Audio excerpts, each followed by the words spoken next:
ಮಾಜಿ ಸಿಎಂ ಬಿಎಸ್ವೈಗೆ ಶಾಸಕ ಎಸ್.ಟಿ. ಸೋಮಶೇಖರ್ ಪತ್ರ ಬರೆದಿದ್ದಾರೆ. ಕೆಲ ವಿಚಾರಗಳ ಬಗ್ಗೆ ಸ್ಪಷ್ಟೀಕರಣವನ್ನು ಇದೇ ಸಂದರ್ಭದಲ್ಲಿ ಅವರು ಕೋರಿದ್ದಾರೆ. ಎಸ್.ಟಿ. ಸೋಮಶೇಖರ್ ಜೊತೆಗೆ ವಾಪಸ್ ಬಿಜೆಪಿಗೆ ಕರೆದುಕೊಳ್ಳುವಂತೆ ಎಸ್ಟಿಎಸ್ ಆಗ್ರಹಿಸ್ತಾ ಇರೋದು. ಯಾವುದೇ ಆಮಿಷ ಅಪೇಕ್ಷೆ ಇಲ್ಲದೆ ಕಾಂಗ್ರೆಸ್ಗೆ ರಾಜೀನಾಮೆ ನೀಡಿದ್ದೆ. ನಮ್ಮ ಸಹಾಯದಿಂದ ನೀವು ಸಿಎಂ ಆದ್ರಿ. ಕ್ಷೇತ್ರದಲ್ಲಿ ಸಮಸ್ಯೆ ಆದಾಗ ಪಕ್ಷ ಬಿಡಬೇಡಿ ಅಂತ ನೀವೇ ಹೇಳಿದ್ರಿ. ನನ್ನ ಮಗ ರಾಜ್ಯಾಧ್ಯಕ್ಷ ಆಗ್ತಾನೆ, ಸರಿಪಡಿಸ್ತಾನೆ ಅಂತಾನೂ ಹೇಳಿದ್ರಿ. ಆದರೆ ಪಕ್ಷದಿಂದ ಉಚ್ಚಾಟನೆ ಮಾಡಿದ್ರೂ ವಾಪಸ್ ತೆಗೆದುಕೊಳ್ಳಲಿಲ್ಲ. ನೈಸ್ ವಿಚಾರವಾಗಿ ಸದನದಲ್ಲಿ ಚರ್ಚೆ ಮಾಡಿದ್ದೆ. ಆದರೆ ರುದ್ರೇಶ್ ಯಾರು ಬೂಟು ನೆಕ್ಕೋದಕ್ಕೆ ಬರ್ತೀಯಾ ಎಂದಿದ್ದಾನೆ. ತನ್ನ ಬಗ್ಗೆ ಅಗೌರವವಾಗಿ ಮಾತನಾಡಿದ್ದು ಸರಿ ಅಲ್ಲ ಅಂತ ಆಕ್ರೋಶ ವ್ಯಕ್ತಪಡಿಸ್ತಾ ಇದ್ದಾರೆ. ಯಡಿಯೂರಪ್ಪಗೆ 13 ಪ್ರಶ್ನೆಗಳನ್ನು ಕೇಳಿರುವಂಥದ್ದು ಎಸ್.ಟಿ. ಸೋಮಶೇಖರ್ ಅವರು. ಏನು ಪ್ರಶ್ನೆ ಕೇಳಿದ್ದಾರೆ, ಏನೇನಾಗಿತ್ತು ಅವತ್ತಿನ ಸಿಚುವೇಶನ್ ಎಲ್ರಿಗೂ ಗೊತ್ತಿದೆ. ಇಡೀ ರಾಜ್ಯದ ಜನತೆ ಗೊತ್ತಿದೆ. ಇವರು ವಿಧಾನಸೌಧದಲ್ಲಿ ಎದ್ನೋ ಬಿದ್ನೋ ಅಂತ ಓಡಿದ್ದು, ಏನೇನಾಗಿತ್ತು, ಅಲ್ಲೋಲ ಕಲ್ಲೋಲ ಸೃಷ್ಟಿಯಾಗಿದ್ದು, ಸರ್ಕಾರ ಪತನ ಆಗಿ ಸರ್ಕಾರ ರಚನೆಯಲ್ಲಿ ಪಾತ್ರ ವಹಿಸಿದೇನು ಅಂತ. ಈಗ ಇವರಿಗೊಂದು ಸಮಸ್ಯೆ ಎದುರಾಗಿ ಪತ್ರವನ್ನು ಬರೆದಿದ್ದಾರೆ. ಏನು ಪತ್ರ ಬರೆದಿದ್ದಾರೆ, ಪತ್ರದಲ್ಲಿ ಏನೇನು ಉಲ್ಲೇಖಿಸಿದ್ದಾರೆ, ಒಂದು 13 ಪ್ರಶ್ನೆ ಕೇಳಿದ್ದಾರೆ. ಮೊದಲನೇ ಪ್ರಶ್ನೆ ಹಿಂಗಿದೆ ಇವ್ರು ಕೇಳಿರೋದು. ಯಾವುದೇ ವ್ಯಕ್ತಿ ಬಿಜೆಪಿಗೆ ಬರಬೇಕಂದ್ರೆ ಬೂಟ್ ನೆಕ್ ಬರಬೇಕಾ ಅಂತ ಕೇಳ್ತಾ ಇದ್ದಾರೆ. ಯಾವುದಾದ್ರೂ ವ್ಯಕ್ತಿ ಬಿಜೆಪಿಗೆ ಬರಬೇಕು ಅಂದರೆ ಬೂಟ್ ನೆಕ್ಕಿಯೇ ಬರಬೇಕಾ ಅಂತ. ಬೂಟು ನೆಕ್ಕುವ ಸಂಸ್ಕೃತಿ ಬಿಜೆಪಿ ಒಳಗಿದೆಯಾ ಅಂತ ಬಿಜೆಪಿಗೆ ಪ್ರಶ್ನಿಸ್ತಾ ಇದ್ದಾರೆ. ಬಿಜೆಪಿಯಲ್ಲಿ ಬೂಟು ನೆಕ್ಕುವವರಿಗೆ ಮಾತ್ರನ ಹಂಗಾದ್ರೆ ಅವಕಾಶ?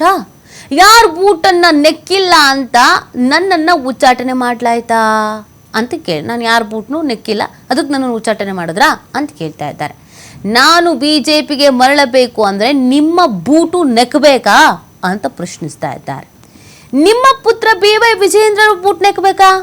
ರುದ್ರೇಶ್ಗೆ ವಿಜಯೇಂದ್ರ ಪಕ್ಷದ ಜವಾಬ್ದಾರಿ ನೀಡಿದಾರಾ? ಕರ್ನಾಟಕ ಬಿಜೆಪಿಯನ್ನ ಮುನ್ನಡೆಸ್ತಾ ಇರೋದು ಯಾರು? ನೈಸ್ನಿಂದ ಆದ ಸಮಸ್ಯೆ ಬಗ್ಗೆ ಪ್ರಶ್ನಿಸಿದ್ರೆ ರುದ್ರೇಶ್ಗೆ ಯಾಕೆ ಸಮಸ್ಯೆ? ನೀವು ಬೆನ್ನಿಗೆ ಕಟ್ಕೊಂಡು ಓಡಾಡುವುದೇ ಆತನ ಐಡೆಂಟಿಟಿ. ಹಾಗಾದರೆ ಆತನ ಹೇಳಿಕೆಗೆ ನಿಮ್ಮ ಸಹಮತ ಇದೆಯಾ? ನಿಮ್ಮ ಹಿಂದೆನೇ ಸುತ್ತು ಬರ್ತಾ ಇರ್ತಾರಲ್ಲ, ಹಂಗಿದ್ರೆ ನಿಮ್ಮದು ಓಕೆನಾ? ನಿಮ್ಮ ಸಹಮತ ಇದೆಯಾ? ಅದಕ್ಕೆ ಬೂಟು ನೆಕ್ಕಬೇಕು ಎಂದು ನೀವು ವಿಜಯೇಂದ್ರ ಬಯಸ್ತಾ ಇದ್ದೀರಾ? ಹಾಗಾದರೆ ಬಿ ಜೆ ಪಿಯಲ್ಲಿ ಬೆಳಿಬೇಕು ಅಂದರೆ ಯಾರು ಬೂಟ್ ನೆಕ್ಕಬೇಕು ಅಂತ ಪ್ರಶ್ನಿಸ್ತಾ ಇದ್ದಾರೆ. ಮಾಹಿತಿ ನೀಡ್ತಾರೆ ನಮ್ಮ ಪ್ರತಿನಿಧಿ ರಾಕೇಶ್ ಸೋಮಶೇಖರ್ ಅವರು 13 ಪ್ರಶ್ನೆಗಳನ್ನು ಕೇಳಿದ್ದಾರೆ. ಸೊ ಈ ಪ್ರಶ್ನೆ, ಈ ಪತ್ರ ಬಿಜೆಪಿಯಲ್ಲಿ ಆಗ್ತಿರುವಂಥ ಬೆಳವಣಿಗೆ. ನೀತಿ ಬಿಜೆಪಿಯಲ್ಲಿ ಬೈ ಎಲೆಕ್ಷನ್ ಸಂದರ್ಭದಲ್ಲೇ ನಾಯಕತ್ವದ ವಿರುದ್ಧ ಅಸಮಾಧಾನ ಇದೆ. ಮತ್ತೊಂದು ಕಡೆ ಉಚ್ಚಾಟಿತ ಬಿಜೆಪಿ ನಾಯಕರುಗಳು ಎನಿಸಿಕೊಂಡವರು ಪಕ್ಷದ ನಾಯಕರು ಮತ್ತು ನಡೆನಿಲುವಿನ ಬಗ್ಗೆ ತಮ್ಮ ಆಕ್ಷೇಪವನ್ನು ವ್ಯಕ್ತಪಡಿಸ್ತಾ ಇದ್ದಾರೆ. ಬಿಜೆಪಿಯಿಂದ ಉಚ್ಚಾಟಿತರಾಗಿರುವಂತಹ ಯಶವಂತಪುರದ ಶಾಸಕ ಎಸ್.ಟಿ. ಸೋಮಶೇಖರ್ ಅವರು ಈ ವಿಚಾರವಾಗಿ ಮಾಜಿ ಮುಖ್ಯಮಂತ್ರಿ ಯಡಿಯೂರಪ್ಪನವರಿಗೆ ಬಹಿರಂಗ ಪತ್ರವೊಂದನ್ನು ಬರೆದಿದ್ದಾರೆ. ಪತ್ರದ ಜೊತೆಗೆ ಬಿಜೆಪಿ ಒಳಗೆ ತಾವು ಪಕ್ಷವನ್ನ ಬಿಡುವಂತ ಸನ್ನಿವೇಶದಲ್ಲಿ ಅಥವಾ ಪಕ್ಷವನ್ನ ಸೇರುವ ಸನ್ನಿವೇಶದಲ್ಲಿ ಆಗಿದಂತಹ ಬೆಳವಣಿಗೆಗಳ ಬಗ್ಗೆ ಬೆಳಕನ್ನು ಚೆಲ್ಲಿದ್ದಾರೆ. ಆ ಮುಖಾಂತರ ಆಪರೇಷನ್ ಕಮಲ ಆದಂತ ಸಂದರ್ಭದಲ್ಲಿ ಆಗಿದ್ದಂತಹ ಬೆಳವಣಿಗೆಗಳೇನು, ಪಕ್ಷ ಅದಕ್ಕೆ ತೆಗೆದುಕೊಂಡ ನಿಲುವೇನು, ತಾವು ಅದಕ್ಕೆ ಯಾವ ರೀತಿ ಬದ್ಧತೆಯನ್ನು ತೋರಿಸಬೇಕಾಗಿತ್ತು, ರಾಜ್ಯ ನಾಯಕರು ಯಾವ ಪ್ರಶ್ನೆಯನ್ನು ತಮ್ಮ ಮುಂದೆ ಇಟ್ಟಿದ್ರು ಅನ್ನೋದನ್ನೆಲ್ಲ ಹೇಳ್ಕೊಂಡಿದ್ದಾರೆ. ಯಡಿಯೂರಪ್ಪನವರ ವಿಚಾರದಲ್ಲಿ ಅವರ ಬದ್ಧತೆಯನ್ನ ಮತ್ತು ಅವರ ಮಾತಿಗೆ ಬೆಲೆ ಕೊಟ್ಟು ಸಚಿವ ಸ್ಥಾನದ ಭರವಸೆಯೊಂದಿಗೆ ನಾನು ಪಕ್ಷಕ್ಕೆ ಬಂದೆ. ಬಿಜೆಪಿ ಸೇರಿದಂತ ಸಂದರ್ಭದಲ್ಲಿ ಪಕ್ಷ ಎಲ್ಲವನ್ನೂ ಕೊಟ್ಟಿತ್ತು, ಅದನ್ನು ಗಮನದಲ್ಲಿಟ್ಟುಕೊಂಡು ನಾನು ಎಲ್ಲವನ್ನ ಫಾಲೋ ಮಾಡ್ಕೊಂಡು ಬಂದಿದ್ದೆ. ಆದ್ರೆ ಈಗ ಬದಲಾದ ಸನ್ನಿವೇಶದಲ್ಲಿ ಎಲ್ಲವೂ ಕೂಡ ಬದಲಾವಣೆ ಆಗ್ತಾ ಹೋಯ್ತು.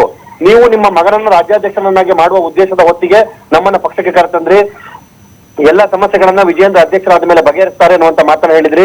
ನಾವು ಕೂಡ ಅದೇ ಭರವಸೆಯಿಂದ ಅಲ್ಲಿ ನಿಂತ್ಕೊಂಡಿದ್ವಿ. ಆದ್ರೆ ಅವರು ರಾಜ್ಯಾಧ್ಯಕ್ಷರಾದ್ರು, ಎಲ್ಲವೂ ಕೂಡ ಬದಲಾವಣೆ ಆಯ್ತು. ಆದರೆ ಅಲ್ಲಿ ಅವರು ತಮ್ಮ ಆಪ್ತರ ಜೊತೆ ನಡೆದುಕೊಂಡಿರುವ ಮತ್ತು ತೆಗೆದುಕೊಳ್ತಿರುವಂತಹ ನಿಲುವು ನಿರ್ಧಾರಗಳು, ಅವರಿಗೆ ಕೊಟ್ಟಿರುವ ಅಧಿಕಾರದ ವಿಚಾರಗಳು ನಮ್ಮನ್ನ ಪಕ್ಷದಿಂದ ಹೊರ ಹೋಗುವಂತೆ ಮಾಡಿದೆ. ಹೀಗಾಗಿ ನಾವು ಈ ವಿಚಾರದಲ್ಲಿ ಯಾವ ನಿಲುವನ್ನು ತೆಗೆದುಬೇಕು ಅನ್ನುವಂತ ವಿಚಾರವನ್ನು ನೀವು ಸ್ಪಷ್ಟಪಡಿಸಿ ಅನ್ನುವಂತ ಮಾತನ್ನ ಕೇಳಿದ್ದಾರೆ. ಪಕ್ಷ ನಮ್ಮನ್ನು ಉಚ್ಚಾಟನೆ ಮಾಡಿದೆ, ಉಚ್ಚಾಟನೆ ಆಗುವಂತ ಕೆಲಸ ನಾವೇನು ಮಾಡಿರಲಿಲ್ಲ. ನಮ್ಮ ವಿರುದ್ಧ ಪದೇ ಪದೇ ಆಗ್ತಿದ್ದಂತಹ ನೋವಿನ ಮತ್ತು ಒತ್ತಡದ ವಿಚಾರಗಳಿಗೆ ನಾವು ಪ್ರತಿರೋಧವನ್ನು ತೋರಿಸಿದ್ದೆ. ಪ್ರತಿರೋಧಕ್ಕೆ ಈ ರೀತಿ ಶಿಕ್ಷೆಯನ್ನು ಕೊಟ್ಟಿದ್ದಾರೆ, ಇದು ಸರಿಯಲ್ಲ ಅನ್ನುವಂತ ಮಾತನ್ನ ಹೇಳಿದ್ದಾರೆ. ಜೊತೆಗೆ ನಾನು ಪಕ್ಷಕ್ಕೆ ವಾಪಸ್ ಬರಬೇಕು, ನಿಷ್ಠಾವಂತ ಬಿಜೆಪಿಗನಾಗಿ ನಾನು ಉಳಿದುಕೊಂಡಿದ್ದೇನೆ. ಯಡಿಯೂರಪ್ಪನವರ ಮಾತಿನ ಭರವಸೆ ಬೆನ್ನಲ್ಲಿ ನಾನು ಪಕ್ಷದಲ್ಲಿ ಉಳಿದುಕೊಂಡಿದ್ದೆ. ಈಗ ನನ್ನನ್ನು ಹೊರ ಹಾಕಿದ್ರೆ ನಾನು ಮುಂದೇನು ಮಾಡಬೇಕು ಅನ್ನೋದು ಗೊತ್ತಿಲ್ಲ. ಇದಕ್ಕೆ ಯಡಿಯೂರಪ್ಪನವರು ಸ್ಪಷ್ಟನೆಯನ್ನು ಕೊಡಬೇಕು ಅನ್ನುವಂತ ಮಾತನ್ನ ಹೇಳ್ಕೊಂಡಿದ್ದಾರೆ. ಹಾಗೆ ಪಕ್ಷದ ಒಳಗಡೆ ಇರುವಂತ ಜಿ ಹುಜೂರ್ ಸಂಸ್ಕೃತಿ ಸರಿ ಇಲ್ಲ. ಕಾಂಗ್ರೆಸ್ ವಿರುದ್ಧ ದೂರುವಂತ ಬಿಜೆಪಿಯಲ್ಲಿ ಅಂತ ಸಂಸ್ಕೃತಿ ಇದೆ. ಕೆಲವೊಂದಷ್ಟು ಮಂದಿಗೆ ಮಾತ್ರ ವಿಜಯೇಂದ್ರ ಮತ್ತು ಯಡಿಯೂರಪ್ಪನವರು ಸೀಮಿತರಾಗಿದ್ದಾರೆ. ಪಕ್ಷದಲ್ಲಿ ಉನ್ನತ ಸ್ಥಾನಮಾನ ಅಥವಾ ಗೌರವವನ್ನ ಪಡಿಬೇಕಾದ್ರೆ ಬೂಟು ನೆಕ್ಕುವಂತ ಪರಿಸ್ಥಿತಿಯನ್ನ ಮಾಡಬೇಕಾ ಅನ್ನುವಂತ ಮಾತನ್ನ ಕೇಳಿದ್ದಾರೆ. ತಮ್ಮ ವಿಚಾರವಾಗಿ ಬಿಜೆಪಿಯ ನಾಯಕನೊಬ್ಬ ಕೇಳಿರುವ ಪ್ರಶ್ನೆಗೆ ಈ ಪ್ರತಿಕ್ರಿಯೆಯನ್ನ ಕೊಟ್ಟು ಅದೇ ಪ್ರಶ್ನೆಯನ್ನ ಯಡಿಯೂರಪ್ಪನವರಿಗೆ ಹಾಕಿದ್ದಾರೆ. ಹೀಗೆ ಒಟ್ಟಾರೆ ಬಿಜೆಪಿ ಒಳಗೆ ಇರುವಂತಹ ಅಸಮಾಧಾನಗಳು ಮತ್ತು ವೈಮನಸ್ಸಿನ ವಿಚಾರಕ್ಕೆ ಕನ್ನಡಿ ಹಿಡಿದಿರುವಂತಹ ಸೋಮಶೇಖರ್ ಅವರು ಬಿಜೆಪಿ ಒಳಗಿನ ಪರಿಸ್ಥಿತಿಯನ್ನ ಪ್ರದರ್ಶನವನ್ನ ಮಾಡಿದ್ದಾರೆ. ಹಾಗೆ ತಮ್ಮ ವಿರುದ್ಧ ತೆಗೆದುಕೊಂಡ ನಿಲುವಿನ ವಿರುದ್ಧ ಆಕ್ರೋಶವನ್ನು ವ್ಯಕ್ತಪಡಿಸಿ ಪಕ್ಷದಲ್ಲಿ ಆಗ್ತಿರುವಂತಹ ವ್ಯತ್ಯಾಸಗಳ ಬಗ್ಗೆ ಬೆಳಕನ್ನು ಚೆಲ್ಲಿದ್ದಾರೆ. ಯಡಿಯೂರಪ್ಪನವರು ಇದಕ್ಕೆ ಉತ್ತರವನ್ನು ಕೊಡಲೇಬೇಕು ಅಂತ ಆಗ್ರಹವನ್ನ ಮಾಡಿದ್ದಾರೆ. ಈ ಪತ್ರ ಈಗ ಪಕ್ಷದೊಳಗೆ ಸಂಚಲನವನ್ನು ಸೃಷ್ಟಿಸಬಹುದು. ಜೊತೆಗೆ ಬೈ ಎಲೆಕ್ಷನ್ ಹೊತ್ತಿನಲ್ಲಿ ನಾಯಕತ್ವದ ಗೊಂದಲವನ್ನು ಎದುರಿಸುತ್ತಿರುವಂತಹ ಬಿಜೆಪಿಗೆ ತಿರುಗೇಟನ್ನು ಕೂಡ ಕೊಡುವಂತ ಸಾಧ್ಯತೆ ಇದೆ. ಹಾಗೆ ಇನ್ನೊಂದು ವಿಚಾರ ಗಮನಿಸೋದ್ರೆ ಬಾಗಲಕೋಟೆಯಲ್ಲಿ ಬಿಜೆಪಿ ಅಧಿಕೃತ ಅಭ್ಯರ್ಥಿ ಎದುರಿಗೆ ಉಚ್ಚಾಟಿತ ನಾಯಕ ಈ ಬಸವನಗೌಡ ಈ ಪಾಟೀಲ್ ಯತ್ನಾಳ್ ಅವರು ಕೂಡ ಪ್ರಚಾರಕ್ಕೆ ಬರ್ತಿರುವಂತಹ ವಿಚಾರವು ಬಹಳ ಗಮನವನ್ನು ಸೆಳೀತಾ ಇದೆ. ಈ ವಿಚಾರದಲ್ಲೂ ಕೂಡ ಬಿಜೆಪಿ ನಿಲುವು ಮತ್ತು ಬದ್ಧತೆ ಬೇರೆ ಬೇರೆ ಅನ್ನುವಂಥದ್ದನ್ನ ತೋರಿಸ್ಕೊಡ್ತಾ ಇದೆ. ಸೊ ಈ ಎಲ್ಲವುಗಳ ಬಗ್ಗೆ ಚರ್ಚೆಯನ್ನ ಮಾಡಿ ಮುಂದುವರಿಬೇಕಾದಂತ ಅನಿವಾರ್ಯತೆ ಇರೋದ್ರಿಂದಾಗಿ ಅದನ್ನು ಯಾವ ರೀತಿ ಮಾಡ್ತಾರೆ ಅನ್ನೋದನ್ನ ಕಾದ್ ನೋಡ್ಬೇಕಾಗುತ್ತೆ. ಬಿಜೆಪಿ ನಾಯಕರುಗಳ ನಿರ್ಧಾರಗಳು ಏನಾಗ್ಬೋದು ಅನ್ನೋದನ್ನ ಕಾದ್ ನೋಡ್ಬೇಕಾಗುತ್ತೆ. ನೀತಿ. ಓಕೆ, ಥ್ಯಾಂಕ್ ಯು ರಾಕೇಶ್ ತಮ್ಮ ಡೀಟೇಲ್ಸ್ಗೆ.